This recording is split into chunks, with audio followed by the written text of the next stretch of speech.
नमस्कार दोस्तों, मैं आनंद सिंह स्वागत करता हूं आपका एचएसएससी एग्जाम क्रैकर पर। कैसे हैं आप सभी? उम्मीद है आप लोग बढ़िया होंगे, जबरदस्त होंगे और अपने एग्जाम की तैयारी में अच्छे से लगे होंगे। चलिए, आज की क्लास हम शुरुआत कर रहे हैं हरियाणा में सीईटी मेंस के ग्रुप नंबर 56 और 57 की जो क्लासेस रहने वाली है। 56 और 57 की जो क्लासेस रहने वाली है, एनवायरमेंटल स्टडीज की जो क्लासेस है, उनकी हम शुरुआत कर रहे हैं। ठीक है। एनवायरमेंटल स्टडीज की क्लासेस, पर्यावरण अध्ययन क्लास नंबर 3 आज की ये क्लास है। चलिए शुरुआत करते हैं।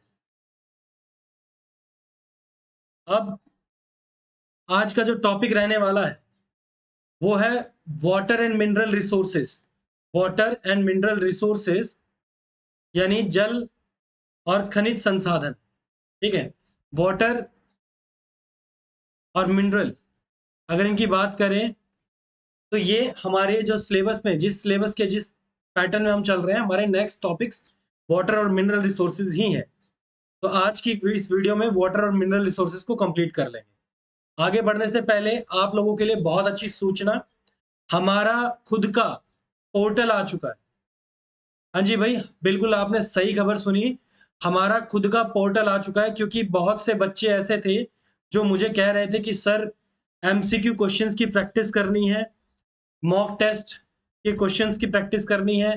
ठीक है। तो हरियाणा में जगह जगह मॉक टेस्ट वगैरह तो काफ़ी है, अवेलेबल है, मॉक सीरीज अवेलेबल है, लेकिन एग्जाम से रिलेवेंट नहीं मिल रही है।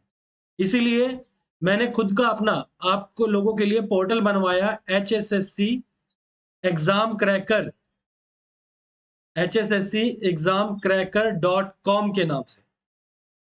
ये हमारा मॉक पोर्टल रहने वाला है। इसके लिए मैं सेपरेट वीडियो आपको शाम को दूंगा, कैसे आपको एक्सेस करना है, कैसे काम करना है, ये एक्सेस आपको शाम को मिल जाएगा। चलिए अभी टॉपिक पे शुरुआत करते हैं। पहला टॉपिक है वाटर रिसोर्सेज। ठीक है, पहला ही टॉपिक क्या है? Water resources. तो वाटर रिसोर्सेज क्या होते हैं? जल स्रोत, या कह लो कि जल संसाधन। जल संसाधन जो भी संभावी रूप में कह लो, कृषि में, औद्योगिक में, घरेलू में, मनोरंजन में, या फिर पर्यावरण की अन्य गतिविधियों में जो भी वाटर के रिसोर्सेज शामिल है, उन सबको हमें पढ़ना है। ठीक है। वाटर रिसोर्सेज वो रिसोर्सेज है जो बहुत ही पोटेंशियली बहुत ज्यादा यूजफुल है। इनका यूज बहुत ज्यादा अलग अलग सेक्टर्स में किया जाता है, एग्रीकल्चर, इंडस्ट्रीज, हाउस होल्ड, इसके अलावा एनवायरमेंट की एक्टिविटीज में। और हम बात करते हैं इन सभी एक्टिविटीज में कौन सा पानी यूज होता है? फ्रेश वाटर यूज होता है, ताजा पानी यूज होता है। इन सभी एक्टिविटीज में फ्रेश वाटर यूज होता है। और पृथ्वी पे बात करें, जितना भी पानी है, लगभग 97% कैसा है? खारा पानी है, सॉल्ट वाटर है। कितना? 97%। तो बचा हुआ 3% क्या है? फ्रेश वाटर है। केवल 3% ताजा पानी है जो हमारे यूज के लिए अवेलेबल है। अब ये जो 3% पानी है, इसमें से 2/3, इस 30 का 2/3 बर्फ के रूप में जमा हुआ है। ग्लेशियर्स में, ध्रुवीय बर्फ में, इन सब के रूप में जमा हुआ है। तो इस 3% का इस 3% का 1/3 यानी 33.33%, 33.33% ही केवल ऐसा पानी है जो हम डायरेक्टली अभी यूज कर सकते हैं। बाकी जमा हुआ है। और बाकी बचा 97 तो यूज ही नहीं हो सकता, क्योंकि वो खारा पानी है, या फिर कह लो कि सॉल्ट वाटर है। जो शेष बचा हुआ ताजा पानी है, वो मुख्य रूप से कहां मिलता है हमें? ग्राउंड वाटर, यानी जो भूमिगत जल है या भूजल है। इसके अलावा कुछ परसेंटेज है अबाउ द ग्राउंड भी मिलता है, और एयर में भी, जो हवा में जो वाष्पीकरण की वजह से हवा में जो पानी के छोटे छोटे मॉलिक्यूल्स होते हैं, उनके उनको भी काउंट करके टोटल 3% है। ठीक है, टोटल 3%। फ्रेश वाटर कैसा एक रिसोर्सेस है? अगर हम बात करें फ्रेश वाटर की, तो फ्रेश वाटर कैसा रिसोर्स है?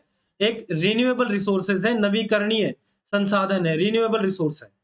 इसकी जो भूजल की जो सप्लाई है, वो लगातार घट रही है।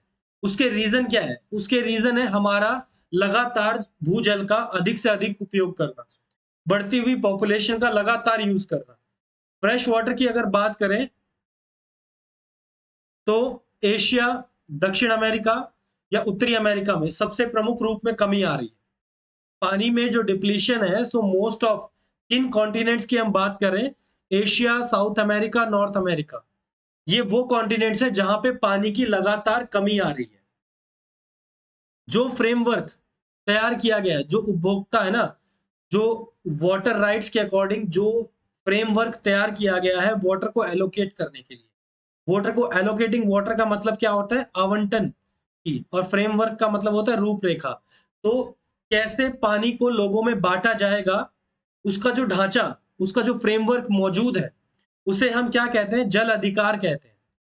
उन वाटर राइट्स के अकॉर्डिंग हम जो वाटर के रिसोर्सेज हैं उनका बंटवारा करते हैं। क्या करते हैं, बंटवारा करते हैं।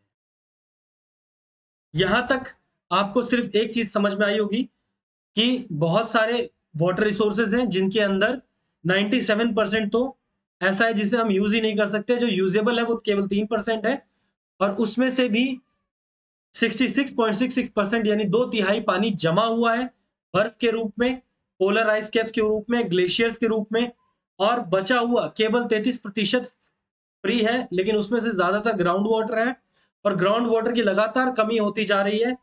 Asia, south America, north America जैसे बड़े बड़े जो महाद्वीप हैं उनमें भी पानी की लगातार कमी देखी जा रही है, और इसी वजह से हमें एक फ्रेमवर्क तैयार करने की जरूरत पड़ी है जिससे हम पानी को बांट सके, आपसी पानी का बंटवारा कर सके, जिसे वाटर राइट्स या फिर जल अधिकार कहते हैं। वाटर राइट्स या फिर जल अधिकार कहते हैं। ठीक है। सरफेस वाटर, जो सरफेस वाटर है and ground water uses and over exploitation, जो सतही जल है या फिर कह लो सरफेस पे जो पानी है या फिर भूमिगत जल है, जो भूजल है, उसका कितना उपयोग हो रहा है और कितना अतिदोहन, कितना एक्सप्लॉयटेशन हो रहा है, इसके बारे में जान लेते हैं। इसके बारे में जानने के लिए आपको बता दूं कि जो वाटर है वो सरफेस वाटर, पहली बात तो ये सरफेस वाटर अवेलेबल कहाँ होता है, सरफेस वाटर अवेलेबल होगा रिवर्स में, लेक में, फ्रेश वाटर वेटलैंड्स जिसको बोला जाता है। ठीक है, वेटलैंड्स किसको बोलते हैं, आर्द्र भूमि को, जहां पे पानी मिलता है। तो नदी, झील या ताजे पानी की जो आर्द्र भूमि है, वेटलैंड्स है, वहां पे आपको सरफेस वाटर देखने को मिलेगा। सरफेस वाटर नेचुरली अपने आप रिप्लेनिश हो जाता है, अपने आप ही वर्षण उसका हो जाता है। रिप्लेनिशमेंट का मतलब क्या होता है, वर्षण, यानी अगर एक बार पानी खत्म हो जाता है तो वो अपने आप ही दोबारा भर जाता है। ठीक है, प्राकृतिक रूप से जो पानी महासागरों में निर्वहन हो रहा है, जिसका जो डिस्चार्ज हो रहा है इनटू द ओशंस, जो पानी नदियों का है आखिरी में महासागरों में चला जाता है, वो वाष्पीकरण और वर्षो ये क्या बोलेंगे इसको, वाष्पोत्सर्जन, इवेपोरेशन और इवेपो ट्रांसपिरेशन के थ्रू ग्राउंड वाटर में वापस पहुंच जाता है। कैसे पहुंच जाता है, नॉर्मली इवेपोरेशन होता है, देखो एक जगह से पानी का इवेपोरेशन हुआ, वाष्पीकरण हुआ, यहाँ पानी था, पानी का वाष्पीकरण हुआ, ये ऊपर गया, ऊपर जाके इसने बादल बनाए, और बादल का किसी और जगह मूवमेंट करके यहाँ इसने बारिश कर दी। जब ये बादल यहाँ पहुंचा, इसने यहाँ पे बारिश कर दी। तो ये पानी का जो चक्र बनता है इसे वाटर साइकिल कहते हैं, और इसी की वजह से जितने भी सरफेस वाटर के जो भी जगह है जहां पे सरफेस वाटर आपको मिलता है, रिवर है, लेक है, फ्रेश वाटर के वाटर लैंड्स है, या पानी की जो आर्द्र भूमि है, ये अपने आप को अपने दोबारा रिफिल करती रहती है। जितने भी नेचुरली इनपुट्स हैं on to any surface water system, जितने भी नेचुरल इनपुट्स हैं या जल प्रणाली का जो एकाध प्राकृतिक इनपुट है, ठीक है, कैसे जलों को भरा जाएगा, कैसे प्रेसिपिटेशन होगा, प्रेसिपिटेशन का मतलब होता है बारिश। ठीक है, जल संभर हिंदी शब्द प्योर है ये, लेकिन अगर लोकल लैंग्वेज में कहें तो इस शब्द को हम कहते हैं बारिश। ठीक है, प्रेसिपिटेशन का मतलब ही बारिश होता है। जब वो वाटरशेड में जहां बारिश हो रही है, टोटल क्वांटिटी ऑफ वाटर, कितना पानी डिपेंडेंट कर रहा है अदर फैक्टर्स पे, कितना कुछ इनपुट नेचुरल फैक्टर्स पे कर रहा है, कितना अदर फैक्टर्स पे कर रहा है, इन सभी चीजों को हम कंसिडर करते हैं। ठीक है, this factor includes, in factors के अंदर क्या क्या इंक्लूड होता है, स्टोरेज कैपेसिटी इन लेक्स, जो लेक्स हैं उनकी स्टोरेज कैपेसिटी कितनी है। ठीक है, जितने भी आर्द्र भूमियों का कृत्रिम जलाशयों में भंडारण क्षमता कितनी है, उनकी भंडारण क्षमता कितनी है, या इन भंडारण निकायों के नीचे की मिट्टी की जो सॉइल है या परमिएबिलिटी वो कितनी है। अब देखो ग्राउंड वाटर रिचार्ज कब होगा, जब पानी की जो मिट्टी है, इस मिट्टी के ऊपर पानी गिरा, बारिश गिरा, और अगर इस मिट्टी की परमिएबिलिटी नहीं है, परमिएबिलिटी क्या होता है, ये पारगम्यता, क्या होता है, पारगम्यता।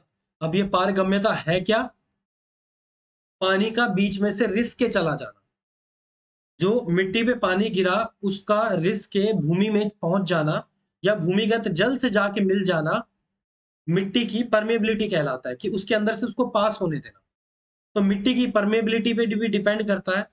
द रन ऑफ, जो पानी का अपवाह है, विशेषताएं है, मतलब पानी का जो कैरेक्टर, जल संभर की भूमि में की अपवाह, अपवाह यानी रन ऑफ, उसके ऊपर से पानी कितना आसानी से जा पा रहा है, पानी का रन ऑफ कैसा है, या टाइम ऑफ प्रेसिपिटेशन कितना है, मतलब कितने समय बाद बारिश हो जाती है, लोकल एरिया में इवेपोरेशन रेट कैसा है, स्थानीय वाष्पीकरण दर कितनी है, इन सभी फैक्टर्स पे डिपेंड करता है।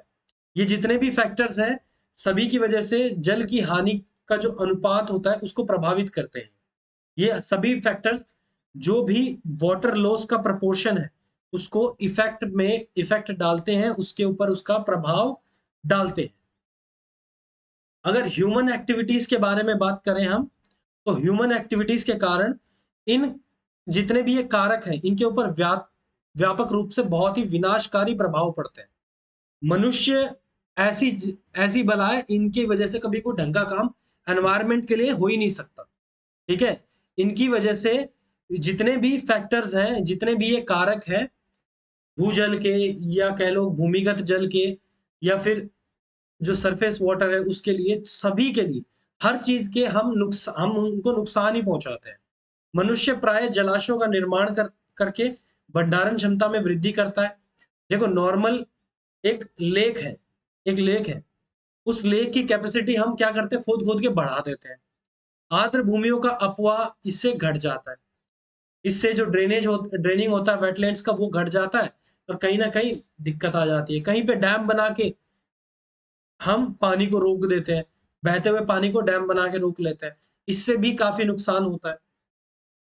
ठीक है, रन ऑफ क्वांटिटीज, पानी की वेलोसिटीज, पेइंग एरिया, कितने एरियाज में स्ट्रीम फ्लो हो रहा है, कितने एरिया में वेग है पानी का, किस मात्रा में पानी अवेलेबल है, ये सारी चीजें, अलग अलग फैक्टर्स, सभी के सभी वाटर रिसोर्सेज से जुड़ी हुई। चलिए, तो आगे देखते हैं। अब देखो इन जो समस्याएं इनको बताई, इनको कंट्रोल कैसे किया जाए। अब कुछ देखो, कुछ चीजें ऐसी होती है जो वाटर जो अवेलेबल है किसी इंपॉर्टेंट पोजीशन पे, उसको कंसीडर करना चाहिए। महत्वपूर्ण विचार क्या है कि किसी एक समय में किसी एक स्थान पे कितना पानी अवेलेबल है। उदाहरण के लिए अगर बात करें, जैसे कि खेतों में बात करें, खेतों में गर्मियों का जो टाइम होता है ना, उसमें बहुत कम पानी लगता है। ठीक है, गर्मियों के टाइम गर्मियों के टाइम पानी ज्यादा लगता है, लेकिन जब बारिशों का मौसम आता है, स्प्रिंग का है, जब वसंत ऋतु होती है, उस समय इतने पानी की जरूरत नहीं होती, तो उस समय पानी को स्टोर करके बाद में यूज किया जा सकता है। ठीक है, ऐसे खेतों को आपूर्ति करने के लिए एक जगह सरफेस वाटर को इकट्ठा करके और बाद में उसको through out the complete year धीरे धीरे उसको यूज किया जा सकता है, भंडार करके। या फिर कह लो कि जो कुछ ऐसी जगह होती है जहां पे लगातार पानी की जरूरत पड़ती है। ठीक है, जैसे बड़े बड़े ऐसे बिजली संयंत्र होते हैं, जहां पे बिजली संयंत्रों को ठंडा करने के लिए पानी की आवश्यकता कंटिन्यूसली लगातार उन पानी की जरूरत पड़ती है। ठीक है, तो ऐसी जगह जहां बहुत सारी है, जहां लगातार पानी की जरूरत पड़ती है, पानी की बिजली की बनाने के लिए, तो ऐसी जगहों पे पानी को सप्लाई किया जा सकता है। या बिजली संयंत्र को पानी की आपूर्ति करने के लिए एक सतही जल प्रणाली को भरने के लिए केवल पर्याप्त भंडारण क्षमता की आवश्यकता होती है। एक प्रॉपर कैपेसिटी को डेवलप करके वहां पे पानी को स्टोर करके एक एवरेज स्ट्रीम फ्लो बना के भी प्लांट्स का काम चलाया जा सकता है। ठीक है, नेचुरल सरफेस जो होते हैं, जो नेचुरल सरफेस है, वो सरफेस वाटर है जो प्राकृतिक रूप से जल ऊपर है। ठीक है, उसके अंदर इंपॉर्टेंट सरफेस वाटर जो वाटर शेड के लिए थ्रू सप्लाई किया जाता है कैनाल या फिर पाइपलाइन के थ्रू। अब नॉर्मली बात है, अगर कोई नेचुरल यानी प्राकृतिक रूप से कहीं पे पानी इकट्ठा है, तो यहाँ से हम नहर वगैरह, पाइपलाइन वगैरह बिछा के अपनी ज़रूरतें पूरी करते हैं। आर्टिफिशियली ऑगमेंटेड जो भी अदर सोर्सेस होते हैं और जो नेचुरल सोर्सेस होते हैं, इनके पास खुद की कैपेसिटी होती है कि खुद को दोबारा रिबिल्ड कर लेते हैं। दोबारा रिबिल्ड का मतलब एक बार अगर ये खाली भी हो गए तो थोड़े टाइम में अपने आप नेचुरली दोबारा फिल हो जाता है। आर्टिफिशियली ऑगमेंटेड के अलावा अदर सोर्स जो है, प्रैक्टिस में कई चीजें हैं, बहुत सी अन्य स्रोत हैं जिन्हें कृत्रिम रूप से बढ़ाया जा सकता है। ठीक है, हालांकि व्यवहार में मात्राएं नगण्य है, ये क्वांटिटीज नेग्लिजिबल है, लेकिन कई आर्टिफिशियल सोर्सेस है जिनको हम बढ़ा सकते हैं पानी के यूज के लिए। ब्राजील दुनिया का सबसे बड़ा ऐसा एरिया है जहां पे ब्राजील दुनिया का सबसे बड़ा ऐसा एरिया है जहां पे जो ताजा पानी सबसे ज्यादा है। ठीक है, उसके बाद हम देखें तो रशिया में और फिर कनाडा में। सबसे पहले हम बात करें तो किसमें है? ब्राजील, ब्राजील के बाद रशिया, रशिया के बाद कनाडा। ताजा पानी इस क्रम में सबसे ज्यादा अवेलेबल है। नेक्स्ट हम बात करेंगे ग्राउंड वाटर की। चलिए, तो आगे बढ़ते हैं ग्राउंड वाटर को। ग्राउंड वाटर एक फ्रेश वाटर का एक सोर्स है जो लोकेटेड होता है सब surface pores of the soil and rocks. जो भी मिट्टी और चट्टानों के बीच में जो छोटे छोटे छिद्र होते हैं, स्पेस होता है, या कह लो एरिया, ऐसा एरिया जो मिट्टी और चट्टानों के बीच में होता है, उसमें आपको ग्राउंड वाटर देखने को मिलता है। इस ये जो वाटर है, it is also water that is flowing within the aquifers. जितने भी एक्विफर्स होते हैं, तलिकाएं होती हैं जहां पे जल भ्रतों को बोला जाता है, नीचे जल भ्रतों को बह रहे हैं, इनके नीचे बहुत सारे एक्विफर्स होते हैं, जल भ्रत बोला जाता है जिन्हें। एक्विफर्स क्या है? जहां से पानी रिस के एकदम से अपने बाहर आ रहा है जमीन से। समटाइम्स ये बहुत यूजफुल होता है distinction between ground water and this closely related to surface water. कई बार जो ये एक्विफर्स होते हैं ना, जो जहां पे मान लो एक ये पानी है जो सरफेस के ऊपर है, अब ये सरफेस के ऊपर पानी, इसका सोर्स नीचे से जुड़ा होता है। ठीक है, तो कई बार यहाँ पे नीचे तो ग्राउंड वाटर है और ऊपर सरफेस वाटर है जिसको एक्विफर बोल रहे हैं, और नीचे ग्राउंड वाटर है, और इसके बीच में ना डिस्टेंस है इतना कम होता है कि पता भी नहीं लगाया जा सकता कि कौन सा एक्विफर है और कौन सा ग्राउंड वाटर है। सतह जल और गहरे जल में कभी कभी बहुत ज्यादा कम अंतर होता है और कई बार बहुत ज्यादा अंतर भी देखने को मिलता है। ठीक है, और क्योंकि ये सारी चीजें मामले गहराई से जुड़ी हुई है, जमीन के अंदर से जुड़ी हुई है, इसीलिए इसे फॉसिल वाटर भी कहते हैं। ठीक है, ये एक पॉइंट है, हाईलाइट कर लीजिएगा, आपका एमसीक्यू बनने के पूरे पूरे चांसेस है कि ग्राउंड वाटर को और अन्य किस नाम से बुलाया बुलाया जाता है, जीवाश्म जल या फिर फॉसिल वाटर के नाम से ग्राउंड वाटर को बुलाया जाता है। Ground water can be thought of in the same terms, मतलब सेम टर्म्स में माना जाता है उसको, surface water, input output storage, हर रूप में हम ग्राउंड वाटर को कंसीडर कर सकते हैं। क्रिटिकली अगर डिफरेंस करें, क्रिटिकली हम अगर इनका डिफरेंस करें, हाँ जी, तो क्रिटिकली डिफरेंस की अगर बात करें तो इसका जो टर्नओवर होता है ग्राउंड वाटर का, वो काफी स्लो रेट में कम होता है। ठीक है, जो एक इनपुट के हिसाब से सरफेस वाटर के लिए अच्छी चीज है, क्योंकि मनुष्य जो है इन चीजों का बहुत लंबे समय तक इस्तेमाल करता है। भूजल का उपयोग करना आसान है, ग्राउंड वाटर का यूज करना बहुत आसान है, और एक मनुष्य बहुत लंबे समय से इसका यूज करते भी आ रहे हैं और करेंगे भी। ठीक है, लेकिन महत्वपूर्ण अंतर क्या है कि इसका जो टर्नओवर है वो काफी धीमी धीमी स्पीड से होता है, इसका जो वापस फिलअप होना वो काफी कम होता है, जिसकी वजह से ग्राउंड वाटर की कमी भी होती है। लंबे समय की बात करें, लॉन्ग टर्म में यानी दीर्घावधि में अगर बात करें, तो भूजल स्रोत के जो ऊपर के रिसाव की औसत दर है, यानी ऊपर का जो भूजल दर है उसके जो रिसाव की औसत दर है, उस स्रोत से पानी की औसत खपत की ऊपरी सीमा होती है। हर एक जो कंजम्पशन का जो लेवल है वो एवरेज कंजम्पशन का जो लेवल है उससे ऊपर है, अपर बाउंड है। ठीक है, हमें जितना यूज किया जाना चाहिए हम उससे ज्यादा यूज करते हैं। भूजल के लिए प्राकृतिक इनपुट भूजल के लिए जो प्राकृतिक इनपुट है, नेचुरल इनपुट है ग्राउंड वाटर के लिए, वो है seepage from the surface water. Surface water से जो रिसाव होके जो पानी भूमि में जाता है, जैसे बहती हुई नदी का कुछ पानी तो नीचे जाता होगा रन ऑफ्स में, ठीक है, रिसाव होके, वो इसका एक कह लो कि मेजर नेचुरल इनपुट है, ठीक है। भूमिगत जल से निकलने वाली प्राकृतिक स्रोत झरने समुद्र में रिसाव करते हैं। ये जितने भी समुद्र वगैरह के जो झरने वगैरह है, पानी है, ये सारे के सारे ओशंस के अंदर पानी निकाल देते हैं अपना। और कहीं ना कहीं जो पानी का रिसाव होने के बाद जो ग्राउंड वाटर में पहुंचता है, वो हमारे लिए इम्पोर्टेंट है।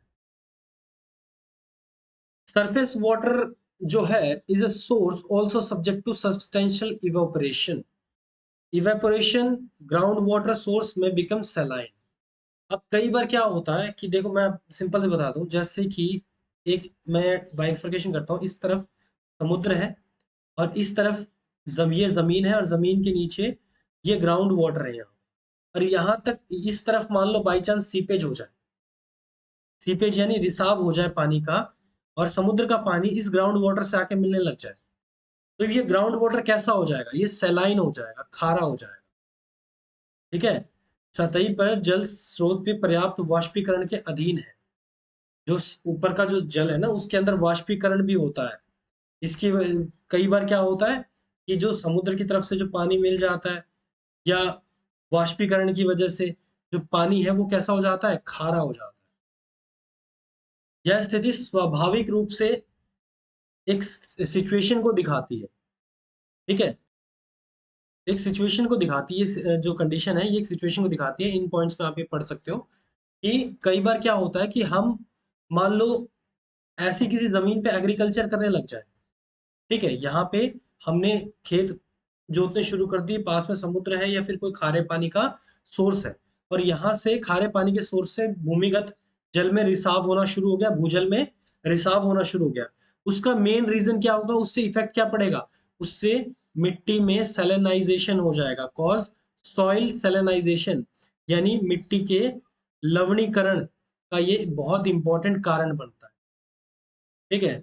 जिससे ह्यूमन कैन ऑल्सो ह्यूमन जिसको ह्यूमंस जो है वो भी कॉज करते हैं ground water to be loss become unusable, और जिससे मतलब जो मनुष्य के लिए भी वो क्या हो गया? अनुपयोगी हो गया, ठीक है। और मानव जलाशयों या कह लो कि जो निरोध तालाबों का निर्माण करके भूजल स्रोतों में इनपुट बढ़ाया जा सकता है। अगर हम रिजर्वायर्स बनाए, पानी को कहीं इकट्ठा करें, तो जो भूमिगत जल है धीरे धीरे रिसाव करके उसका लेवल बढ़ाया जा सकता है।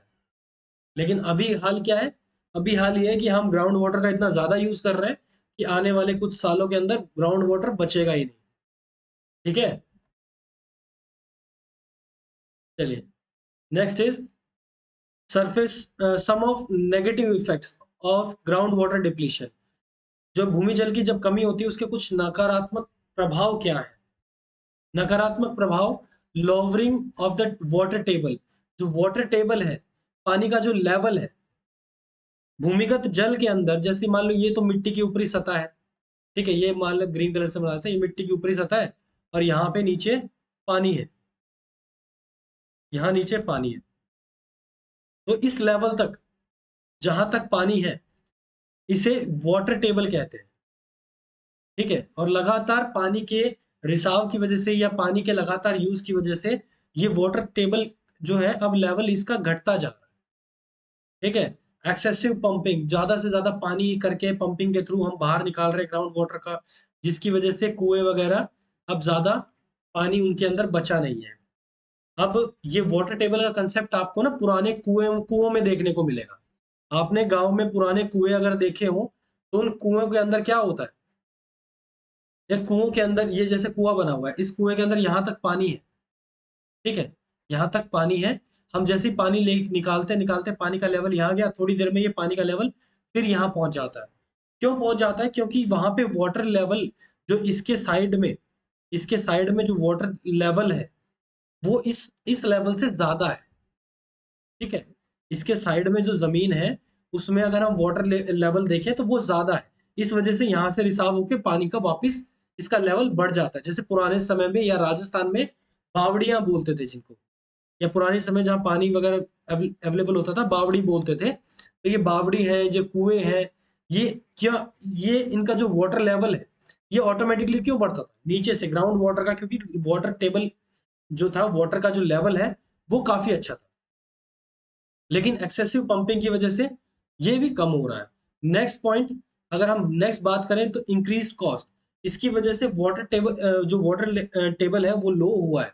जैसे जैसे जो तलिका है, टेबल है, वो नीचे आती है, अधिक ऊर्जा का उपयोग करना पड़ता है, बड़ी हैवी मोटर लगानी पड़ती है, ज्यादा एनर्जी यूज होती है, ठीक है, और ज्यादा एनर्जी, बड़ी मोटर्स वगैरह यूज करने के लिए ज्यादा पैसे लगते हैं। तो ये कहीं ना कहीं कॉस्ट को इंक्रीज कर देता है, बढ़ लागत को बढ़ा देता है, पानी निकालने की लागत को बढ़ा देता है। वाटर सरफेस, या कह लो वाटर सप्लाई, जो सरफेस वाटर है उसकी सप्लाई घट जाती है इसकी वजह से।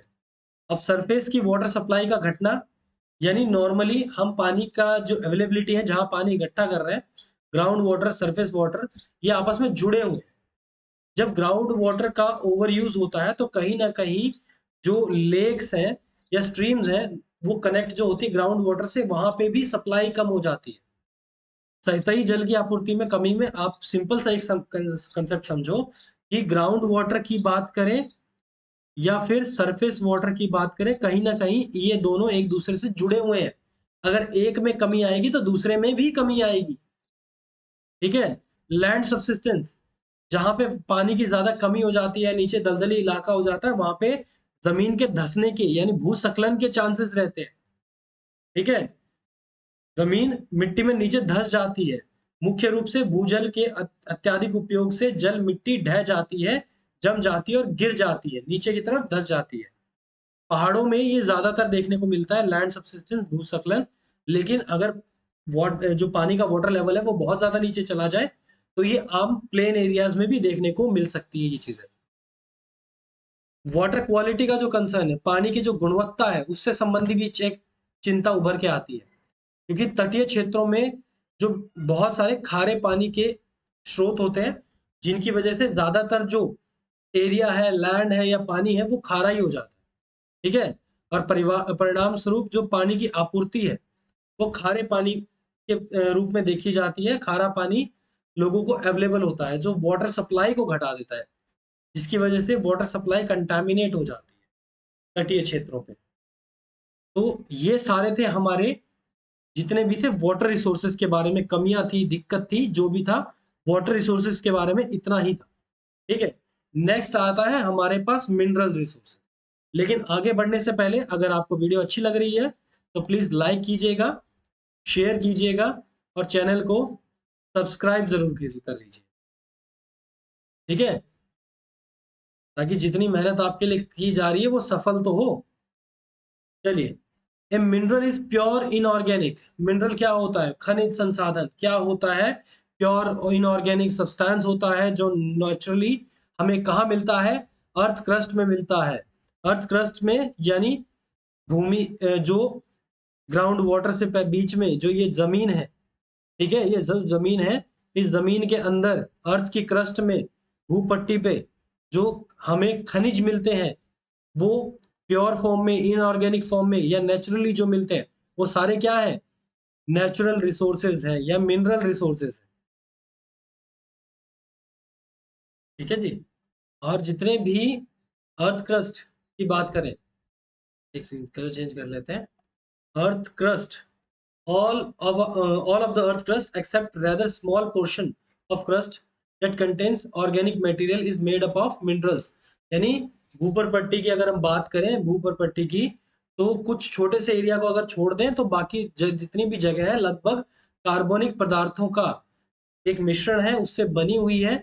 और जितनी भी क्रस्ट है वो कहीं ना कहीं खनिजों से मिलके बनी हुई है, ठीक है। ऑर्गेनिक, इनऑर्गेनिक, सब प्रकार के खनिजों से मिलके बनी हुई है। और कुछ खनिजों में आपको सोना, चांदी, हीरा देखने को मिलेगा, जिनके अंदर कार्बन होता है, और सल्फर जैसे बहुत सारे एकल तत्व ऐसे देखने को मिलेंगे, सिंगल मिनरल वाले, ठीक है। और खनिज वह सामग्री है, वह सामग्री प्रदान करते हैं जिससे हम अन्य चीजों का निर्माण करते हैं। खनिज डायरेक्ट हम कई चीजें खनिज डायरेक्ट यूज कर लेते हैं, लेकिन कई चीजें, ज्यादातर चीजें हम अन्य सामग्री बनाने में यूज करते हैं। ठीक है, इनकी वजह से हमारी society, road, car, computer, fertiliser, ये सब कुछ बना हुआ है। जितनी भी इंडस्ट्रीज हमने डेवलप की हैं, ये सब मिनरल्स की वजह से की हुई है। जितने भी औद्योगिक क्षेत्रों में हमने काम किए हैं, अधिकांश चीजों को बनाने के लिए इसका, खनिजों का इस्तेमाल होता है। सड़कें, कारें, कंप्यूटर, फर्टिलाइजर, उर्वरक जिसे बोलते हैं, ये हर एक चीज में हम किसका यूज कर रहे हैं? इन्हीं का यूज कर रहे हैं। नेक्स्ट, अगर हम बात करें तो मोर देन 2000 मिनरल्स, 2000 से ज्यादा मिनरल्स को अब तक आइडेंटिफाई किया जा चुका है, जिनकी पहचान की जा चुकी है। इनमें से जो अधिकांश 8 तत्व हैं जो ज्यादातर मिलते हैं, वो कौन से हैं? Oxygen, silicon, aluminium, iron. Fe जो सिंबल है, Fe ये आयरन के लिए होता है, लोहे के लिए। ठीक है, कैल्शियम, सोडियम, पोटेशियम और मैग्नीशियम, ये वो तत्व हैं जो हमें मिलते हैं। यहां से देख लीजिएगा। ठीक है, 98.5 98.5 जो अर्थ क्रस्ट है, वो इन्हीं 8 तत्वों से मिलके बनी हुई है। उद्योग ज्ञात खनिजों के अंदर जितनी भी इंडस्ट्रीज डिपेंड्स है, जो खनिजों के अंदर जितनी भी इंडस्ट्रीज है, उनमें से 80% इन मिनरल्स के ऊपर डिपेंड करती है। जितनी भी इंडस्ट्रीज हैं, 80% इन मिनरल्स के ऊपर डिपेंड करती है। और जितने भी मिनरल्स डिपॉजिट मिलते हैं, मिनरल डिपॉजिट इन कंसंट्रेशन, जो भी जहां पे भी मिनरल्स हमें डिपॉजिट मिलते हैं, वो नेचुरली ऑकर्ड मिलते हैं, नेचुरली मिलते हैं। कई उनमें से सॉलिड होते हैं, लिक्विड होते हैं, और कई गैस के बने हुए होते हैं। यानी 3 प्रकार के खनिज हमें मिल सकते हैं। खनिज 3 प्रकार के होते हैं: ठोस, तरल और गैसीय। किसी भी सामग्री के रूप में हमें मिल सकते हैं। या पृथ्वी की पपड़ी की बात करें, जो ऊपर का जो लेयर है पपड़ी पर, ऐसे रूप में मात्रा में है जिसकी निकासी और उपयोगी सामग्री या वस्तुओं में इसका रूपांतरण अभी लाभदायक है या भविष्य में हो सकता है। ठीक है, बहुत सारे अर्थ क्रस्ट पे ऐसी अमाउंट्स में एक्सट्रैक्शन किया जा रहा है, लेकिन अभी एक्सट्रैक्शन कहाँ किया जा रहा है? जहाँ फायदा होता है। लेकिन इन फ्यूचर अभी भी बहुत सारे मिनरल्स ऐसे हैं जो एज अ रिजर्व फॉर्म में रखे हुए हैं, और उनका भविष्य में इस्तेमाल किया जा सकता है। खनिज जो मिनरल्स होते हैं, वो रीन्यूएबल, नॉन रीन्यूएबल होते हैं, गैर नवीकरणीय होते हैं। गैर नवीकरणीय कौन से होते हैं?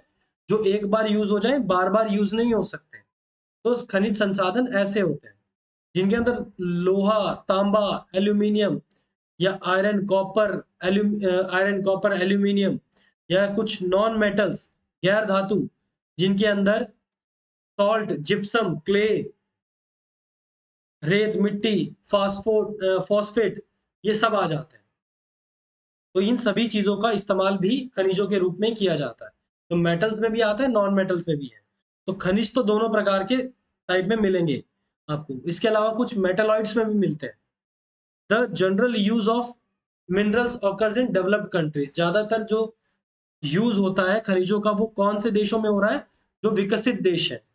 ठीक है, अन्य प्राकृतिक संसाधनों की तरह खनिजों का निक्षेप पृथ्वी पर असमान रूप से वितरित है। जैसे बाकी सारे के सारे नेचुरल रिसोर्सेज होते हैं ना, वैसे ही मिनरल रिसोर्सेज भी ऐसे ही हैं। एक जगह इकट्ठे नहीं है, वो अलग अलग रूप में बटे हुए, कहीं पे कम है, कहीं पे ज्यादा है। कुछ कंट्रीज ऐसे हैं जहाँ पे भंडार बहुत ज्यादा है, कई देशों के पास बिल्कुल ही नहीं है। ठीक है, खनिज का उपयोग करके उनके गुणधर्मों पर निर्भर करता है। कैसा? उनकी प्रॉपर्टीज, गुणधर्म। गुणधर्म किसको बोल रहे हैं? प्रॉपर्टीज। खनिज को कैसे यूज किया जाएगा, ये उसकी प्रॉपर्टीज पे डिपेंड करता है। उदाहरण के लिए, एल्यूमिनियम बहुत हल्का होता है, लेकिन मजबूत और टिकाऊ होता है। स्ट्रांग होता है, ड्यूरेबल होता है, मजबूत और टिकाऊ होता है। वहीं पे इसीलिए एल्यूमिनियम का इस्तेमाल जहाज, विमान बनाने में भी किया जाता है। ठीक है, और शिपिंग इंडस्ट्रीज में, कार इंडस्ट्रीज में भी एल्यूमिनियम का इस्तेमाल किया जाता है।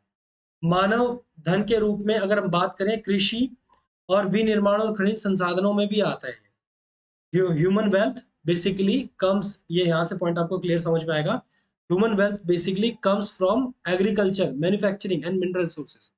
ह्यूमंस का जो धन है, ह्यूमन लाइफ, ह्यूमंस के पास जो पैसा आता है, या कह लो उनकी जो वेल्थ है, वो कैसे आती है? एग्रीकल्चर यानी कृषि से। ठीक है, इंडस्ट्री, मैन्युफैक्चरिंग यानी उद्योग से, उद्योगों के विनिर्माण से, कुछ कोई ना कोई चीज बना के, और तीसरा खनिज संसाधनों से। जो हमारी कॉम्प्लेक्स सोसाइटी है ना, जटिल आधुनिक समाज है, इसमें खनिजों के दोहन के लिए, उपयोग के लिए कुछ रूल्स रेगुलेशंस बनाए हुए हैं, क्योंकि हम जो दोहन कर रहे हैं वो बहुत ज्यादा कर रहे हैं। हम कई खनिजों के लिए भंडार की सीमा तक पहुंच रहे हैं, हमने लिमिट तक पहुंच चुके हैं। बहुत सारे खनिज ऐसे हैं जिनको हम लिमिट से ज्यादा एक्सप्लॉइट कर चुके हैं, और कई खनिज ऐसे हैं जिनको की हम लिमिट तक पहुंच चुके हैं। मानव जनसंख्या की जो लगातार बढ़ रही है पूरे विश्व में, अब इंडिया इंडिया की बात नहीं कर रहा हूँ, पूरे विश्व की बात कर रहा हूँ। पूरे विश्व में जो मानव जनसंख्या बढ़ रही है ना, उसकी वजह से जो डिमांड है, ठीक है, डिमांड है अवेलेबल रिसोर्सेज की, वो लगातार बढ़ रही है। पॉपुलेशन ग्रोथ ने इंडस्ट्रियलाइजेशन को इतना बढ़ाया है, जिसकी वजह से रिसोर्स की अवेलेबिलिटी को भी बढ़ाना पड़ रहा है। अगर हम बात करें तो प्लैनेट्स के जो हमारे प्लैनेट के जो रिसोर्सेज हैं, वो उनको बचाना एक्चुअली में एक रियल प्रॉब्लम है। The pressure on human growth upon the planet resources is a very real problem. हमारे ग्रह पे मानव विकास का होना और उसका लगातार जो खनिजों का इस्तेमाल करना, ये एक वास्तविक समस्या है। जो कंजम्पशन है नेचुरल रिसोर्सेज की, प्राकृतिक संसाधनों की खपत पिछले 100 वर्षों के दौरान अगर बात करें तो एक असाधारण रूप से बढ़ी है। पिछले 100 ईयर्स का हम अगर रिकॉर्ड उठाते हैं, तो जो प्रोसीडिंग बढ़ी है, या जो नेचुरल रिसोर्सेज की कंजम्पशन बढ़ा है ना, कंजम्पशन वो इतना ज्यादा बढ़ा है कि हम उसको कई गुना कंसिडर कर सकते हैं, क्योंकि आज से 100 साल पहले तो खनिजों का इतना इस्तेमाल होता ही नहीं था। ठीक है। वहीं पर जनसंख्या उत्पादन की बात करें तो वृद्धि, प्रदूषण, खनिज संसाधनों की कमी के बिना जारी नहीं रह सकता। और अगर लगातार डेवलपमेंट करनी है, ठीक है, तो वो भी खनिजों के बिना नहीं हो सकता। पॉपुलेशन और प्रोडक्शन दोनों इंक्रीज होंगे, increases cannot continue without increasing pollution and depletion of mineral resources। अब जैसे जैसे टेक्नोलॉजी एडवांस होती है, मैंने आपको बताया था, जैसे जैसे टेक्नोलॉजी एडवांस होती है प्रोडक्शन बढ़ता है, लेकिन एनवायरनमेंट पे उसका गहरा असर पड़ता है, एनवायरनमेंट पे उसका नुकसान पड़ता है। तो वैसे ही पॉपुलेशन अगर बढ़ेगी तो कहीं ना कहीं पॉल्यूशन बढ़ेगा और मिनरल रिसोर्सेज का डिप्लीशन होगा। और वहीं पे अगर हम प्रोडक्शन को बढ़ाते हैं तो भी यही सेम रीजन या सेम रिजल्ट निकल के आएगा।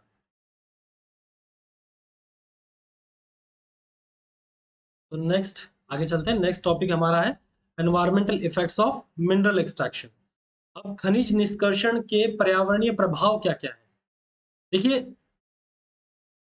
जो भी हम एक्सट्रैक्शंस करते हैं, जो भी हम मिनरल्स निकाल रहे हैं, हमारी अर्थव्यवस्था को बढ़ाने के लिए निकाल रहे हैं, लेकिन जिस हिसाब से, जिस अवस्था की ओर हम बढ़ रहे हैं ना, वो समय दूर नहीं है।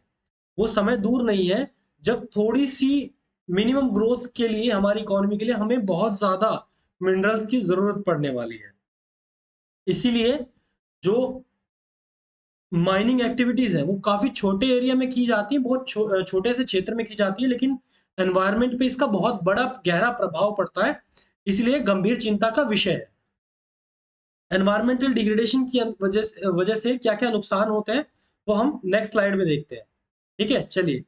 अब एयर पोल्यूशन, डस्ट गैसेस, जो ड्रिलिंग, ब्लास्टिंग और माइनिंग होती है उसकी वजह से वायु प्रदूषण होना, गैसों के साथ मिलना, वायु में प्रदूषण होना, धूल का बढ़ जाना, ये नॉर्मल, बहुत नॉर्मल सा है। और अपशिष्ट ढेर, और ऐसा रेत वगैरह का ढेर लग जाना, ये नॉर्मल सी चीज है।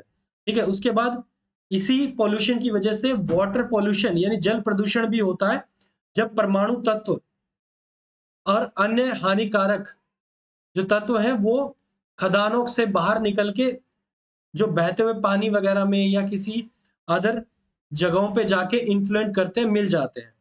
इसके अलावा सतह सतह पे जो प्रवाह होता है, भूमिगत जल की उपलब्धता, उसको भी खराब करते हैं ये भूमिगत जल को। ठीक है। सरफेस वाटर को नुकसान पहुंचाते हैं, जिसकी वजह से ग्राउंड वाटर अवेलेबिलिटी पे दिक्कत आती है, वाटर टेबल नीचे चला जाता है, मिट्टी का कटाव देखने को आपको मिलेगा इनकी वजह से, यानी सॉइल इरोजन, धूल या नमक के साथ मिट्टी का परिवर्तन आपको देखने को मिलेगा। Soil modification with dust and salt. इसके अलावा वन्य जीव पे भी काफी गहरा प्रभाव आपको इसका देखने को मिलेगा। ठीक है, कंपनी की जो समस्या है वो सॉरी कंपन की समस्या, हैबिटेट लॉस, ये भी एक समस्या आपको देखने को मिलेगी। अल्टरेशन ऑफ द लैंडफॉर्म्स, भू आकृतियों का परिवर्तन। जैसे जैसे हम मिनरल्स निकालते रहेंगे, कुछ जगह खोखलियां होती जाएंगी और उसकी वजह से लैंडफॉर्म्स, जो भू आकृतियां हैं, उनके अंदर परिवर्तन आता रहता है। ठीक है, वनस्पतियों में और वन्य जीवों में, वनस्पतियों में और वन्य जीवों को प्रभावित करती है। वनों की कटाई हो जाती है इनकी वजह से, क्योंकि अब मिनरल्स निकालने के लिए वन काटने पड़ते हैं। ठीक है, और जितनी भी सुंदरता है, अनौपचारिक जो सौंदर्य शास्त्र है, एस्थेटिक्स, ये बहुत खराब हो जाते हैं और ये सारे जो सौंदर्यता है वो एक कचरे के डब्बे की तरह, डंप्स की तरह बन जाती है, कचरे के ढेर की तरह बन जाती है। ठीक है, तो ये सारे नॉर्मली नुकसान थे। Air pollution, water pollution, surface का दिक्कत आना, सॉइल इरोजन होना, सॉइल मॉडिफिकेशन होना, नॉइज पोल्यूशन होना, लैंड फॉर्म्स खराब होना। ठीक है, इसके अलावा जो वनस्पति और जीवों को प्रभावित करना, क्योंकि वनों की कटाई की जाती है, डिफोरेस्टेशन होना और सौंदर्यता का खराब होना, ये सारे मेजर मेजर रीजन है, इंपॉर्टेंट रीजन है। रीजन इनके अलावा और भी हो सकते हैं, लेकिन ये इंपॉर्टेंट है जो आपको आपके एग्जाम के लिए पॉइंट ऑफ व्यू से आपके दिमाग में रखने। ठीक है जी, चलिए, थैंक्स फॉर वॉचिंग। वीडियो अच्छी लगी हो तो प्लीज लाइक कीजिएगा, शेयर कीजिएगा और सब्सक्राइब कीजिएगा। ठीक है, और वीडियो पूरी देखा कीजिए, क्योंकि जो एनवायरनमेंट का ईवीएस का जो टॉपिक्स है ना, इनके काफी लेंथी है, इसका सिलेबस थोड़ा ज्यादा है, तो इसकी थोड़ी ज्यादा वीडियोस बन सकती हैं, लेकिन मैं इनको थोड़ा सा 10-10 15-15 मिनट की लंबी क्लासेस करके इनको फटाफट निपटाने की कोशिश करूंगा। ठीक है, तो हो सके तो वीडियो को पूरा देखिए कीजिए, एक ही बार समझा कीजिए। और बड़े अनाउंसमेंट के लिए, बिग अनाउंसमेंट के लिए शाम की वीडियो की वेट कीजिएगा। ओके, मिलते हैं नेक्स्ट क्लास में। Thank you, bye bye, see you.